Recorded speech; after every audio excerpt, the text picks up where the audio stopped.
আমি ক্রিকেট দেখবো। আমাদের বাড়িতে ভারত পাকিস্তান যুদ্ধ লাগে না, শুধু রিমোটটা নিয়ে যুদ্ধ শুরু করলেই চলে। আয়নাটা কি তোর একার? শর্ত, আমাকে একটু চুল ঠিক করতে দে। তোর নিজের চার্জার থাকতে আমারটা কেন নিস? প্রতিদিনের এক নাটক। আম্মু দেখো, ও আবার বড় লেগ পিসটা নিয়ে দৌড় দিচ্ছে। আম্মু! এই গরমে ফ্যানটাকে বন্ধ করলো, তোকে আজ আমি মেরেই ফেলবো। আমার আলমারিটা কি তোর খেলার মাঠ? সব গুছানো জামা কাপড় নষ্ট করে দিলি। সাবধান, আম্মুর পায়ের আওয়াজ পাওয়া গেছে, জলদি পড়তে বস। আম্মুর হাতের ঝাড়ু মানেই সব অশান্তি 1 মিনিটে শেষ। এবার বুঝবি মজা। ও শুরু করেছে। না আম্মু, ওই প্রথমে রিমোট কেড়ে নিছে। ঝগড়া করবি তো কর, এখন ঘর পরিষ্কার করার শাস্তি ভোগ কর দুজনে। এটা অন্যায়। হ্যাঁ, একদম। তুই দূরে থাক। না, তুই।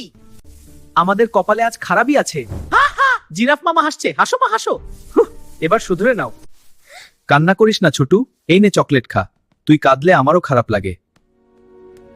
যতই মারামারি করি, দিন শেষে আমার ভাই বোনটাই আমার বেস্ট ফ্রেন্ড। এটাই আমাদের অশান্তির সংসার।